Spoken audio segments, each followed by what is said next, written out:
The Mutual Admiration Society is a multi-generational musical ensemble that fuses genres and influences. It is comprised of the band Nickel Creek, John Paul Jones from Led Zeppelin, Pete Thomas from Elvis Costello and the Attractions, and Glen Phillips from Toad the Wet Sprocket. Here they are.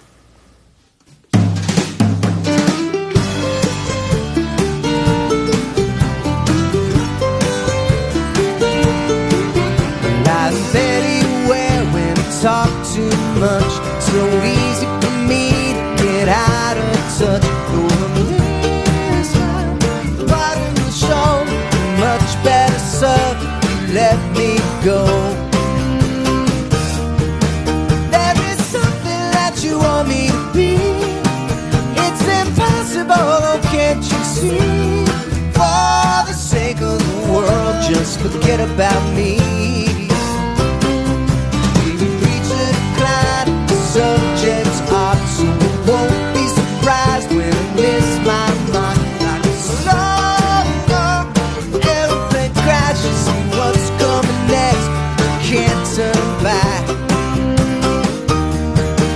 There is something that you want me to be. It's impossible, oh, can't you see? For the sake of the world,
When we return, correspondent Josh Binswanger talks with some of the members of Mutual Admiration Society. Glen Phillips, Chris Thiele, John Paul Jones, thanks very much for joining us. Good to be here. Before we talk about the Mutual Admiration Society, let's talk a little bit about the bands that you guys have all been in before this sort of collective effort. Chris, let's start with you. You picked up the mandolin when you were 5 years old. What drew you to that particular instrument? There was the size, for one. I was about as small as it, which was nice, whereas, you know, guitar or piano or something was somewhat daunting. And the mandolin made also a high-pitched sound, as I did.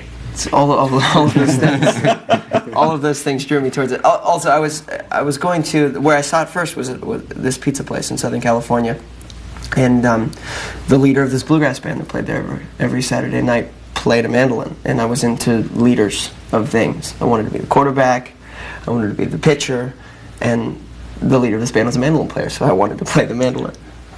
And shortly thereafter, at a very young age, you hook up with Sean and Sarah. Yeah, at the same place. At the same place. You guys knew right away that this was something you wanted to do together, going down the road, or did that all just kind of happen by happenstance? We knew right away that we wanted to play volleyball with balloons. And then found out that we played music and thought that would be a fun thing to do together in between balloon volleyball sessions, and would sort of practice little tunes just for the heck of it while the band was playing on stage. We would go back. There was a hallway that led to the bathroom, and we would play back in there. Bathroom hallways sound great, and then eventually the band, and we both eventually took lessons from the people in the band, and so they would have us up, and Sarah would sing, and Sean and I would play, and then Sarah started playing fiddle, and so we were kind of a band within this band. And when did you first encounter this serious grown-up band called Nickel Creek? Because you had had a lot of success with Sprocket. You hear this guy's music, and correct me if this is mistaken, but you said you were impressed by their willingness to be beautiful. Yeah. What do you mean by that? Well, the prettiness, I'll go back 2 steps into what makes, let's say, Van Morrison work. It's really easy to write happy songs. Happiness is the cheap version. Joy is kind of the deeper version. And he makes these songs that they're somehow incredibly weighty, but they're incredibly joyful, whereas you can have really kind of dumb, happy music that doesn't last at all. And in the same way, things can be very kind of pretty, or things can be deeply beautiful, which means there are more complex undercurrents, and they really sought after those kind of more deeply, achingly beautiful moments instead of stuff that was just kind of flowery, easy, very, pleasant, always major, predictable stuff. They were obviously aiming for something more important than that. And what was your first introduction to Nickel Creek? I used to play mandolin in that band many years ago, and I left it alone for a long time. And then I heard it was on the BBC. There was a country program on a Thursday night on the radio, and I heard Alison Krauss, and I heard a mandolinist called Adam Steffi, and then Kate McKenzie came into town, literally 2 blocks away from where I live in London, and I talked to the mandolinist there, and he said, "Oh, if you like Steffi, you should look out for this kid. It's Chris Thiele." And I went, "Oh, okay," and scanning the What's On magazines, I saw Nickel Creek came into town, and I turned up at one of their gigs at this tiny club. Borderline? The Borderline. and I said hello. And I went, "Oh, God, you like this sort of thing?" Oh no, it was very strange. It was very strange. And then I saw another show a year or so later, or something like that. And then after producing, I just done a record with a band called the Datsuns, and I just, intensely worked for 3 months or so. And I was looking on the internet, and I found this festival. But I really always wanted to go to a bluegrass festival. I found Merlefest, and I thought, that's Nickel Creek. There's Tim O'Brien, Baylor Fleck, who Baylor I'd met when I was touring with my own group, and booked the whole thing over the internet. Found a flight from the south of England direct to Charlotte, North Carolina, I mean, go figure. It was direct. It was and cheap too. Booked the Chevy Blazer, cabin in the mountains, and turned up and just Found yourself standing on stage with this guy. Yeah, well, yeah, with Gillian and Gillian Welsh and Dave Rawlings. Yeah. We were all in this jam together, and suddenly I'm playing bluegrass. And it's, this is fun. Well, speaking of jams, let's go back to Largo in Santa Monica, and you guys get the chance to play together on stage, which leads to going back to your home recording studio, and over the course of 6 days, knocking out this album. By the way, 3 years ago, but we'll get to that in just a second. 3 years ago. Just you had so much fun on stage. It was just a mutual admiration society at that moment. You said, "Let's go do this." Well, How did that come out? I'd been playing a lot at Largo. A friend got us in touch with each other, and Sean, who plays guitar in Nickel Creek, had written a song he wanted me to sing on his solo album, and we decided to meet up. They were in San Diego. They came to the club, and they ended up sitting in that night, on 8 or 10 songs in my set, and just blew me away. So when we did the album, actually, it was done. Their first album hadn't quite come out yet. They were touring here and there and had, I think, 3 days off, and so we had one day where we went out and decided what songs we'd do, and then the album was actually cut. I think we were doing 9 to 5 days. It was basically a 3-day record. Three-day record, but 3 years in being released. Why did it take so long to get it to this point?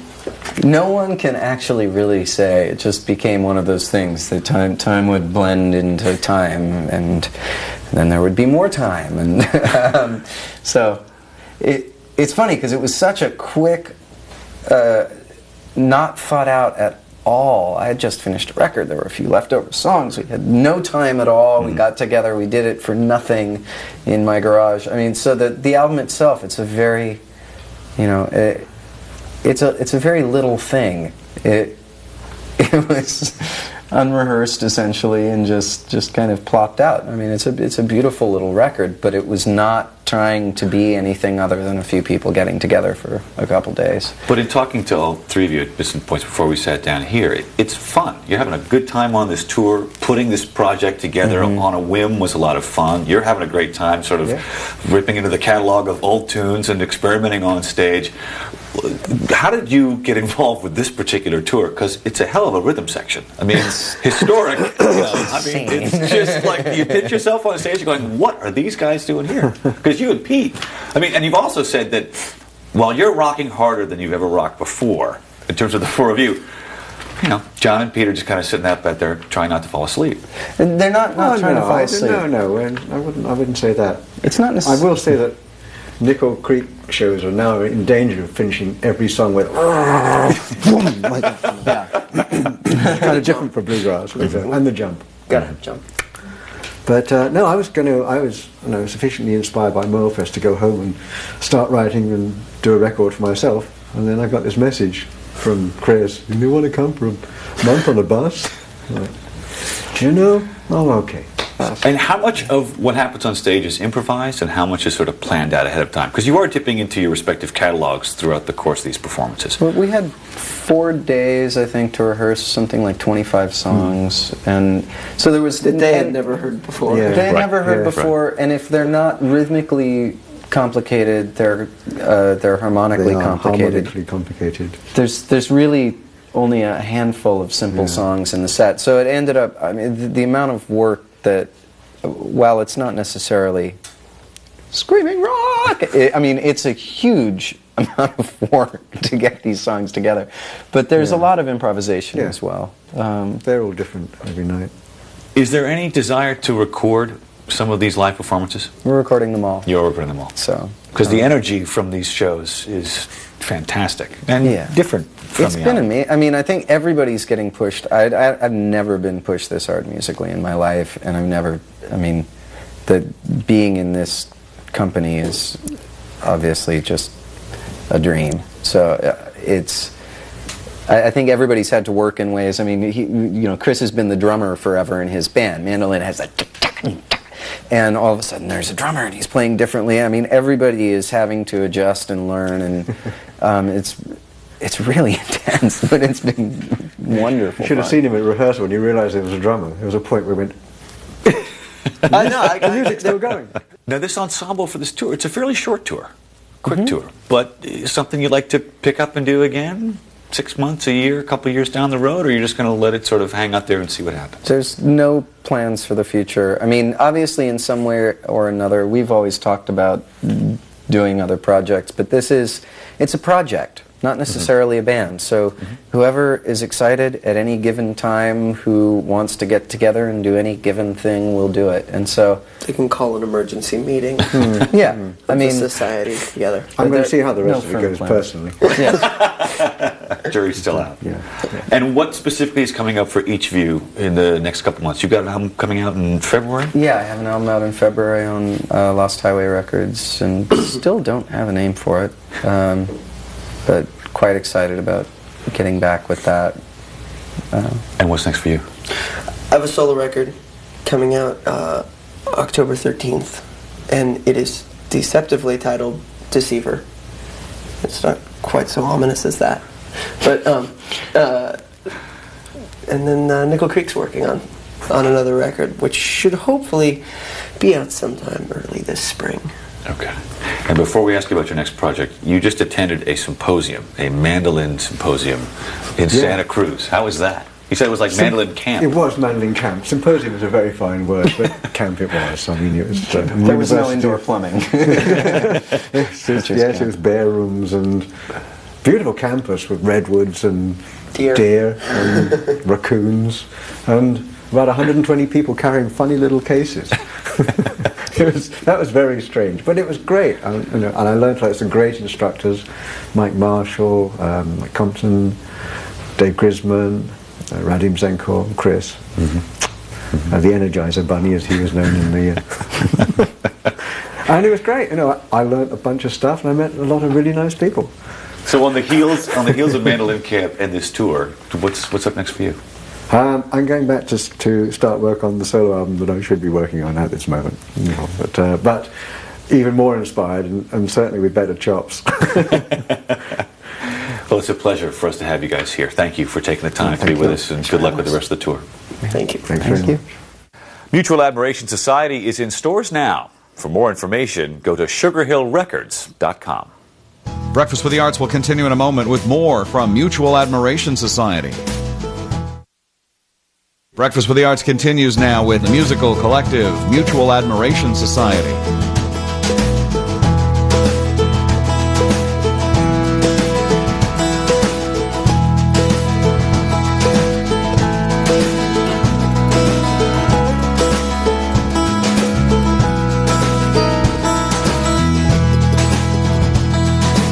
I spend too much time raiding windmills. We go side by side, laugh until it's right. There's something that you won't show, waiting where the light goes. Take the darkest cloud, break it open. It's water to repair what we have broken. There's something that you won't show, waiting where the light goes. Maybe anywhere the wind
I spent too much time seeking shelter.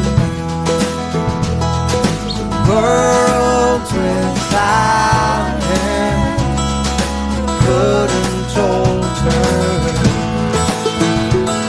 There's some that you want to show, waiting where the light goes. Maybe anywhere the wind blows. It's all worth waiting for. Anyway, the